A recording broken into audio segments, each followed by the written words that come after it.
நம்ம பேச வேண்டிய ஒரு விஷயம் சைல்டு அப்யூஸ். அதாவது குழந்தைகளுக்காக அவங்களோட பாதுகாப்புக்காக இயற்றப்பட்ட ஒரு சட்டம் போக்சோ.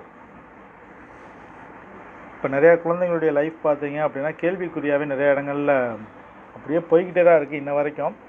அதை கொஞ்சமாவது மாற்ற முடியும் அப்படின்றதுக்காக ஒரு கடினமான சட்டம் வேணும்னு தான் இந்த போக்சோ கொண்டு வரப்பட்டது. இந்த சட்டம் கொண்டு வரப்பட்டதுக்கு அப்புறமும் குழந்தைங்களுடைய பாதுகாப்பு எந்த அளவுக்கு மேன்மை அடைஞ்சிருக்குன்னு பார்த்தீங்க அப்படின்னா, ஒரு சில இடங்களில் தெளிவாக இருக்காங்க மக்கள். ஆனால் இன்னும் ஒரு சில இடங்களில் ஏன்னா அப்படி சொல்கிறான்னு நினைக்காதீங்க. போக்சோனா அது ஒரு சட்டம் குழந்தைங்களுடைய பாதுகாப்புக்காக. குழந்தைங்க பாதிக்கப்பட்ட குழந்தைங்களாக இருந்தால் அந்த சட்டம் அந்த தண்டனையை கொடுக்கும். இதுதான் போக்சோவோட நியதி. ஆனால் சொல்லவே கொஞ்சம் சங்கடமாக இருக்குது. இப்போ ரீசெண்ட்லியாக ஒரு ஆசிரியர் ஒருத்தர் போக்சோவில் கைதாகி 7 வருஷம் சிறை தண்டனை அனுபவிச்சிருக்காரு.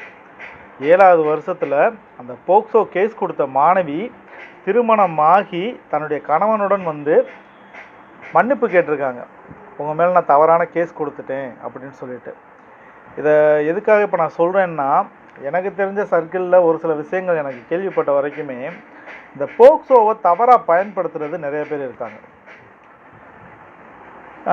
ஏன் தவறாக பயன்படுத்துகிறாங்க அப்படின்னா, ஒரு பெண் குழந்தை அவங்க சர்க்கிளில் இருக்க யாராவது ஒருத்தர் அவங்களுடைய தேவைகளுக்காக, நல்லா தெரிஞ்சுக்கோங்க, அவங்களுடைய தேவைக்காக, அதாவது கார்டியனாக இருக்கிறவங்க, ஒரு பெண் குழந்தையோட கார்டியனாக இருக்கிறவங்க அவங்களுடைய தேவைகளுக்காக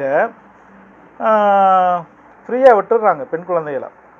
ஒரு குறிப்பிட்ட ஸ்டேஜ் வரும்போது வெளியில் இருக்கவங்க ஏதாவது தப்பாக பேசும்போதோ இல்லை இவங்களுடைய தேவைகள் அதிகரிக்கும் பொழுதோ ஒரு எதிர்பார்ப்பை போய் அங்கே வைக்கும் பொழுது அந்த இடத்துல தான் குற்றச்சாட்டு உருவாகுது. எனக்கு தெரிஞ்சுன்னு இல்லை, நிறையா இடத்துல இது நடந்துகிட்ருக்கு. நான் மறைமுகமாக நான் பேசிக்கிட்டு இருக்கேன். ஒருத்தன் தவறு செய்கிறான் அப்படின்னா தண்டனை கண்டிப்பாக உண்டு. அதை மாற்றுறதுக்கு இங்கே யாருமே கிடையாது. ஆனால் ஏன் அவ்வளவு காலத்துக்கு அதை மறைச்சி வைக்கணுன்றது தான் என்னுடைய கேள்வி. ஒரு பெண் குழந்தைய நம்ம எவ்வளவு பாதுகாப்பாக வச்சுருந்தாலும் ஒரு சில இடங்களில் தவறுகள் நடக்கும் பொழுது அதை விதியேன்னு கூட சொல்லி விட முடியாது. அதுக்கும் கண்டிப்பான தண்டனையை வாங்கி கொடுத்து தான் ஆகணும். ஆனாலும் இவ்வளவு கடுமையான சூழ்நிலைகள் உருவாகிட்டு இருக்கும்போது தன்னுடைய பெண் குழந்தைகளை தானே பாதுகாக்காமல் இஷ்டத்துக்கு வெளியில் விட்டுடுறாங்க. நீங்களே பார்க்குறீங்க, ரீல்ஸு, யூடியூப் சேனல்ஸு, இன்ஸ்டாகிராம் எல்லாத்துலேயுமே வெளியே விட்டுடுறாங்க. ஒரு டைமிங்கில் அந்த பெண் குழந்தைகளின் பழக்க வழக்கங்கள் வேறு மாதிரி போகி கடைசியில் சூழ்நிலை மாட்டும் பொழுது அதில் ஏதாவது ஒரு பெரிய மனுஷன் லாக் ஆகும்போது போக்சோ ஆக்ட் ஒரு ஆசிரியரோ ஒரு தொழிலதிபரோ அல்லது ஒரு ஸ்டேஜில் இருக்க ஒரு நபரோ மாட்டும் போது இந்த போக்சோ ஆக்டை கொண்டு போய் கொடுக்குறாங்க. இதில் நான் சொல்ல வர வேண்டியது ஒன்று தான். என்னடா இவ்வளோ இந்த விஷயத்தை பற்றி பேசுகிறான்னு நினைக்காதீங்க. இந்த போக்சோ ஆக்டுக்கு முதல்ல நம்ம என்ன பண்ணணும்னா, குழந்தைங்களுக்கு இது சரி இது தப்புன்றதை சின்ன வயசுலேருந்தே சொல்லிக் கொடுக்கணும். இது உண்மையா பொய்யா? ஒரு குழந்தைய பெற்றுடுறீங்க, வளர்க்குறீங்க. அந்த வளர்க்குற ஸ்டேஜ்லேயே ஒரு ஆணோ மற்ற நபர்களோ தொடும் பொழுது எந்த இடத்த தொடுறாங்க, எந்த இடத்த தொடக்கூடாது, இங்கே தொட்டால் என்ன பண்ணணும், இங்கே தொட்டால் என்ன பண்ணணுன்றதை நம்ம முதல்ல சொல்லி புரிய வைக்கணும். அப்படி புரிய வச்சுட்டிங்கனாலே மேக்சிமம் இது சரி இது தப்புன்றதை அந்த குழந்தைகளுக்கும் அந்த பெண் பிள்ளைகளுக்கும் தெரிஞ்சு போயிடும். இதே சூழ்நிலையை ஆண் பிள்ளைகளுக்கும் நம்ம கொண்டு வரணும். ஒரு பொண்ணை நீ இந்த இடத்துல தொடக்கூடாது, இந்த மாதிரி தொட்டே பேசக்கூடாது, பெண்கள் என்றாலே தள்ளி நின்று தான் நீ பேசணும் அப்படின்ற ஒரு பழக்க வழக்கத்தை ஆம்பளை பிள்ளைங்களுக்கும் நம்ம சொல்லிக் கொடுக்கணும். இது ரெண்டையுமே இந்த பேரண்ட்ஸ் விட்டுடுறாங்க. எல்லா பேரண்ட்ஸும் இல்லை, ஒரு சில பேரண்ட்ஸ் விட்டுடுறாங்க. அப்புறம் குறிப்பிட்ட ஸ்டேஜ் வரும்போது எதுவுமே தெரியாத மாதிரி போய் ஸ்டேஷனில் நின்றுக்கிட்டு என் பையன் இந்த மாதிரி என் பொண்ணை இப்படி பண்ணிட்டாங்கன்னு சொல்லிட்டு போய் நிற்கிறது. இது முதல் குற்றச்சாட்டு. இதுக்கு கண்டிப்பான முறையில் அந்த பேரண்ட்ஸ் மேலே தான் முதல் நடவடிக்கை எடுக்கணும். எனக்கு தெரிஞ்சு ஒரு பெண் பிள்ளை எனக்கு இந்த மாதிரி சூழ்நிலைன்னு ஏன் சொல்கிற அளவுக்கு, ஏன் சொல்லக்கூடாத அளவுக்கு வளர்த்தி வச்சுருக்கீங்கன்னு தான் நான் கேட்குறேன். ரொம்ப கேஸ்ஃபுல்லாக ஃப்ரீயாக ஒரு காலத்தில் ஒரு பையன் ஒரு பொண்ணை லேசாக ரோட்டில் போகும்போது கிண்டல் அடிச்சிட்டா கூட ஏம்மா அந்த பையன் கிண்டல் அடிச்சிட்டாமான்னு வந்து சொல்லும் ஒரு பொண்ணு. உண்மையா இல்லையா? நம்ம எத்தனையோ வீட்டில் நம்ம பார்த்துருக்கோம்ல, பக்கத்தில் இருக்க பையன் பேனாவை திருடிட்டான், பென்சிலில் கோடு போட்டான், பேப்பரை கிழிச்சிட்டான்னு சொல்லிட்டு எத்தனையோ எல்கேஜியில் இருந்து யூகேஜியில் இருந்து 5th ஸ்டாண்டர்ட் வரைக்கும் 10th ஸ்டாண்டர்ட் பஞ்சாயத்து வந்துக்கிட்டு தான் இருக்கும் வீட்டுக்கும் ஸ்கூலுக்கும். அப்போ ஏன் ஒரு இவ்வளோ பெரிய விஷயத்த ஒரு பெண் குழந்தை வந்து மறைக்கணும்?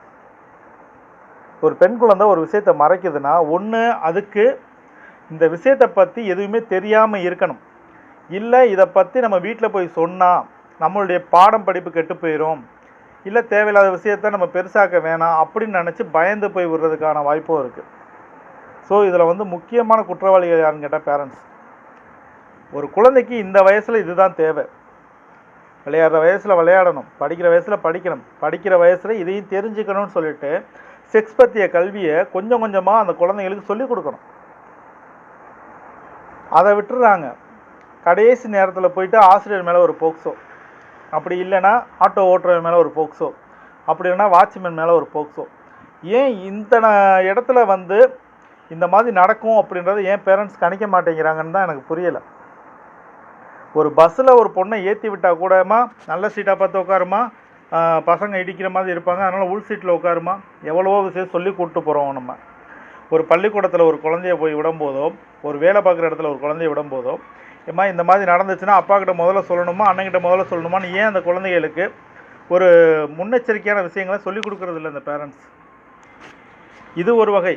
இந்த பேரண்ட்ஸில் இது ஒரு வகை. இன்னும் ஒரு வகை இருக்காங்க, ரொம்ப கேவலமான செயல்கள். பெண் பிள்ளைகளை வச்சுக்கிட்டு எல்லா தவறுகளையும் செய்கிறாங்க. இதை பார்த்து பழகி அந்த பெண் பிள்ளைகள் வெளியில் போய் தவறு செய்யும் பொழுது யதார்த்தமான சூழ்நிலையில் மாட்டிக்கிச்சாங்க அப்படின்னா அதில் பணம் பிடுங்க பார்க்கறதுக்காக ஒரு குரூப் இருக்குது. அந்த மாதிரியான விஷயங்களை பார்க்கும் பொழுது ரொம்ப கேவலமாக இருக்குது. அதில் தான் இப்போ சொன்னேன், இந்த ஒரு ஆசிரியர் வந்து 7 வருஷ சிறை தண்டனைக்கு அப்புறம் அந்த மாணவி வந்து என்னை மன்னிச்சுக்கோங்க, நான் தவறான கேஸ் கொடுத்துட்டேன் அப்படின்னு சொல்லி மன்னிப்பு கேட்டிருக்கதா ஒரு பதிவு வந்திருக்கு. இதெல்லாம் 7 வருஷம் அவங்களுடைய குடும்பம் பிரிஞ்சு அவருடைய நிம்மதி போய். ஒரு பழமொழி சொல்லுவாங்க, இது காமெடிக்குன்னு எடுத்துக்கலாம், இல்லை நீங்கள் வந்து இதை யோசிக்கவும் எடுத்துக்கலாம். கொலைப்பழியை கூட ஏற்றுக்குவாங்க, இந்த பழியை ஏற்றுக்கிறதுக்கெலாம் யாருக்குமே மனசு வராதுன்னு சொல்லுவாங்க. தப்பு செஞ்சவனாக இருந்தால் கூட ஐயோ நம்ம தப்பு செஞ்சிட்டோமே அப்படின்னு சொல்லிட்டு அந்த ஒரு வலி இருக்கும். அவனுக்கு செஞ்ச தப்புக்கு தண்டனை கிடச்சிருச்சுனாலும் அந்த வலி இருக்கும். ஆனால் எதுவுமே செய்யாதவனுக்கு ஒரு தண்டனை கொடுக்கும் பொழுது அவனால் எதுவும் எடுத்து சொல்லவும் முடியாது, இல்லைன்னு நிரூபிக்கவும் முடியாத சூழ்நிலை ஒருத்தன் அடங்கிட்டான்னு வச்சு ஒன்றும் இல்லை. ஒரு அரை மணி நேரம் உங்கள் வாயில் ஸ்டிக்கரை ஒட்டி உட்கார வச்சோம்னா எப்படி இருக்கும்? நீங்கள் என்ன சொல்ல வரீங்கன்னு கூட அடுத்த நாளாக புரிஞ்சுக்க முடியாது. அந்த மாதிரி சூழ்நிலை இந்த போக்சோ வந்து நிறைய பேரை லாக் பண்ணுது. ஸோ போக்சோ ஆக்டில் ஒரு சில விஷயங்களை இன்னமும் மாற்றி அமைக்கணும்னு சொல்லிட்டு இன்னும் ஒரு சிலர் வந்து பேசிக்கிட்டு இருக்காங்க. அது எதுக்குன்னு தெரியுமா? பணம் பிடுங்குற விஷயம் நிறையா நடக்கிறனால. நம்ம இன்றைக்கி இருக்கிற ஜென்ரேஷன் எல்லாம் என்ன நினச்சிக்கிட்டு இருக்கீங்க, யாருக்கும் எதுவும் தெரியாதுன்னு நினச்சிக்கிட்டு இருக்கீங்க போல். இப்போ ரீசெண்ட்லியாக நான் ஒரு படம் பார்த்தேன். அந்த படத்தில் ஒரு 10th படிக்கிற பொண்ணு தன்னுடைய பக்கத்து வீட்டில் இருக்க ரொம்ப க்ளோஸ், சின்ன வயசுலேருந்து க்ளோஸாக பழகிற ஒரு ஃபேமிலி.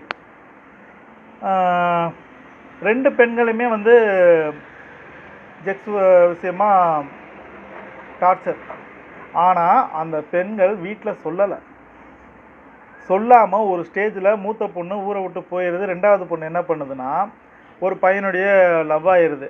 லவ் ஆனதுக்கப்புறம் தன்னுடைய வீட்டுக்கு பக்கத்து வீட்டில் இருந்தார்ல, அதாவது தன்னுடைய தவறாக நடந்துக்கிட்டார்ல, அவருடைய மனைவி இன்னொருத்தரோட பழகிறத வீடியோ எடுத்து வச்சு அந்த வீடியோவை காமிச்சு 2 லட்ச ரூபா பணம் வாங்குது. இந்த 2 லட்ச ரூபா பணத்தை வாங்கி ஒரு ஆளை பிடிச்சி கொலை பண்ணுறதுக்கு ஏற்பாடு பண்ணுது. யாரை? தன்னை வந்து தவறாக நடந்துக்கிட்ட ஒருத்தனை கொலை பண்ணுறதுக்கு ஏற்பாடு பண்ணுது.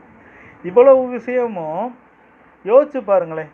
ஒரு சாதாரணமாக நம்ம நினைக்கிறோம் என் பிள்ளைக்கு எதுவுமே தெரியாது, என் பையனுக்கு எதுவுமே தெரியாது. அதெல்லாம் கிடையவே கிடையாது. இன்றைக்கி நீங்கள் சொல்லிக் கொடுக்காதது, அவங்க பாடத்தில் படிச்சுக்காமல் பள்ளிக்கூடத்தில் தெரிஞ்சுக்காத விஷயங்களை கூகுள்லேயும் யூடியூப்லேயும் இன்ஸ்டாகிராம்லேயும் ரொம்ப அளவுக்கு அதிகமாக தெரிஞ்சுக்கிட்டாங்க. ஓப்பனாக நான் ஒரு விஷயம் சொல்கிறேன், கணவனும் மனைவியும் ஒருத்தருக்கு ஒருத்தர் நிர்வாணமாக தன்னுடைய உடலை பார்த்துக்கிட்டதுக்கு அந்த காலத்தை தாண்டி ஓடிக்கிட்டு இருக்கோம் ஒரு காலத்தில். ஏன்னா அப்போ வந்து கூட்டு குடும்பம் அது இதுன்னு நிறையா ப்ரைவசியே கிடையாது. அப்போல்லாம் குடும்பம் ஒன்றா தான் இருக்கும். அதனால் தன்னுடைய திருமணத்துக்கு அப்புறம் ரொம்ப நாள் கழித்து முகத்தை பார்த்த ஆணும் இருக்காங்க, பெண்ணும் இருக்காங்க. ஆனால் இப்போ அப்படி இல்லை. இன்ஸ்டாகிராம், ஃபேஸ்புக்லாம் லைவ் போட்டு அது சொல்கிறதுக்கே வெக்கக்கேடான விஷயங்கள் பெண்களும் சரி, ஆண்களும் சரி, ஆண் பிள்ளைகளும் சரி, பெண் பிள்ளைகளும் சரி நிறையா போய்கிட்டு இருக்குது. ஸோ ஒருத்தர் மேலே ஒரு தவறான குற்றச்சாட்டு வைக்கிறாங்க அப்படின்னா எடுத்த உடனே ஆமாம் இதை பண்ணியிருப்பான் அப்படின்னு சொல்லிட்டு இறங்காதீங்க. சரியா? அங்கே இருக்க சூழ்நிலை என்னன்னு பாருங்கள். இங்கே ஒரு சில விஷயங்கள் வெளில சொல்கிறதுக்கே வழி இல்லாத மாதிரி ரொம்ப மோசம். நான் டிரைவிங்கில் பார்க்கும்போதெல்லாம் இப்போ இன்னைக்கு காலையில் பார்த்தேன், இங்கே இருக்க HCL வாசலில் பார்த்தேன் ஒரு பையன். அவனுக்கு ஏஜ் பார்த்திங்கன்னா எப்படியும் ஒரு 30க்கு மேலே இருக்கும். ஆனால் அவன் கூட்டிகிட்டு வந்து நிப்பாட்டி பேசிக்கிற பொண்ணோட வயசு பார்த்திங்கன்னா மிஞ்சி போனால் 16 வயசு தான் இருக்கும். அந்த 16 வயசு பொண்ணுக்கு எதுவுமே தெரியாதுன்னு நினைக்கிறீங்களா? எல்லாமே தெரியும். ஆனால் தனக்கான செலவுக்கான அமௌண்ட் கிடைக்கிது, தனக்கு ட்ரெஸ் எடுத்து கொடுக்குறாங்க, தன்னை சந்தோஷமாக வெளியே கூப்பிட்டு சுற்றுறாங்கன்னு சொல்லிட்டு கூட சுற்றுதுக்கு. இதை மறுக்கிறதுக்கு யாராவது இருந்தீங்கன்னா நான் கூட்டிகிட்டு போய் நிரூபிச்சிருவேன். ஒவ்வொரு இடத்துல நீ நிப்பாட்டிடுவேன். நான் ஒரு நாளைக்கு டிரைவிங் பண்ணும்போது ஒரு 50 இடத்துலையாவது பார்க்குறேன். இப்போலாம் என்ன நினைக்கிறீங்க? கல்யாணம் முடிக்கும்போது நிறைய பேர் சொல்லுவீங்கல்ல, என்னுடைய திருமணத்துக்கு பார்த்தீங்கன்னா எனக்கும் என்னுடைய கணவனுக்கும் வயசு ரொம்ப வித்தியாசம், நான் சின்ன பிள்ளையா இருக்கும்போது கட்டி வச்சுட்டாங்க. இப்போ அதே லெவல் தான் ஓடிட்டு இருக்குது. 15 வயசு பையன் 25 வயசு 15 வயசு பொண்ணு 25 வயசு பையன் ஓப்பனாக பார்க்குற மாதிரி தான் இருக்குது இன்னைக்கு. பஃபைட் இப்போ கூட ரீசெண்ட்லியாக ஒரு நியூஸ் கூட வந்துச்சு. பஃபில் ஆட போனோம்னா உள்ளே போகும்போது யார் வேணாலும் கூட்டிகிட்டு போய்க்கலாம், டோக்கன் முறையில் உள்ளே கூப்பிட்டு போய் ஆடிக்கலாம் பெண்கள்னு.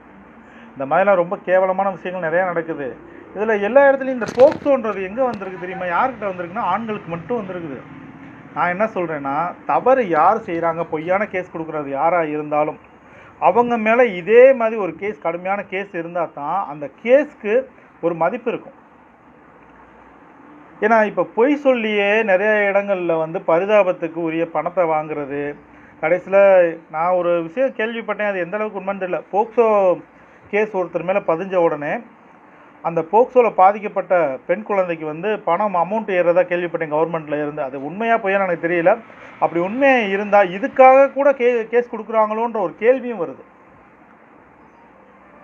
இப்போ சினி ஃபீல்டில் நிறையா பேர் பார்த்துருப்பீங்க, இந்த பேர் என்னமோ சொல்லுவாங்கள்ல, லட்டு திங்கிற காலத்தில் எறும்பு முக்கியம்போது தள்ளி விடாமல் எத்தனையோ வருஷம் கழிச்சு அந்த எறும்பை பிடிச்சி வச்சு ஊற்றுன்னு ஊற்றுவாங்க. அந்த மாதிரி தான் இருக்குது இன்றைக்கி இருக்கிற சூழ்நிலை.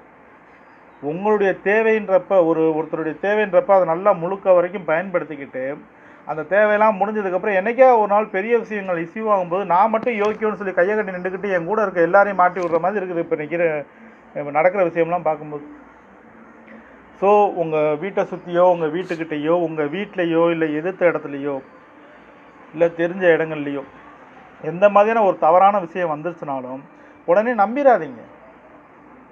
முதல்ல உங்கள் வீட்டில் பெண் குழந்தைகள் இருந்தாலும், அங்கே இருக்க பெண் குழந்தைகள் இருந்தாலும் சொல்லுங்கள் முதல்ல, இது சரி, இது தப்பு, இந்த மாதிரி இருக்கக்கூடாது, இந்த மாதிரி இருக்கணும், ஒரு ஆணுக்கு வந்து இவ்வளோதான் லிமிட் கொடுக்கணும், இதெல்லாம் சொல்லிக் கொடுங்க.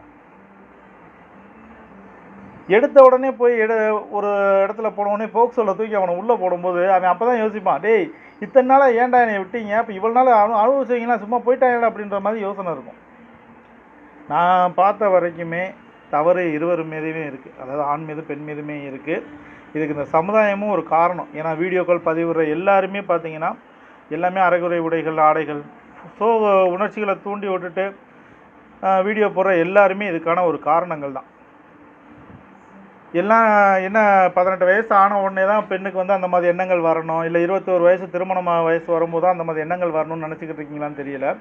என்றைக்கு நாடகங்கள்லேயும் சரி, படங்கள்லேயும் சரி கவர்ச்சிகள் உள்ளே வந்ததோ, காதல் என்ற ஒரு வார்த்தையில் காமத்தை கொண்டு வந்து வெளியே விட்டாங்களோ அன்றைக்கே எல்லாருக்குமே உணர்ச்சிகள் வெளியே வந்துருச்சு.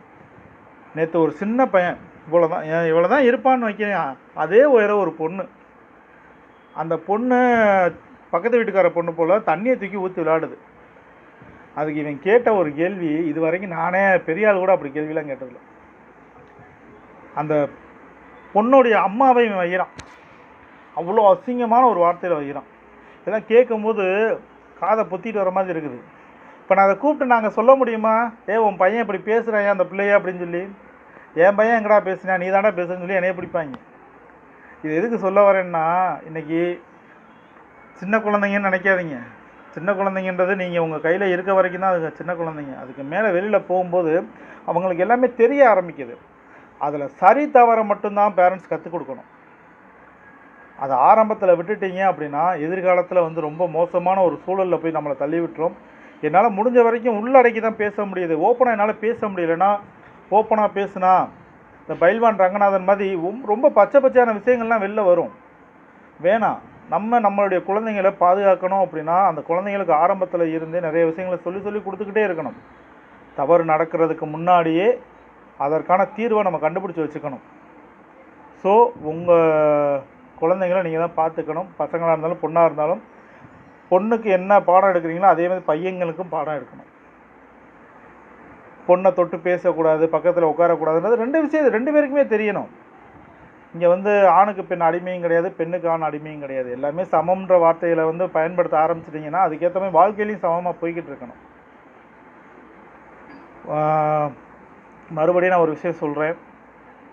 நிறையா பேருக்கு பிள்ளைங்க காலேஜ் படிக்குங்க, பசங்க காலேஜ் படிப்பாங்க, ஸ்கூல் படிப்பாங்க.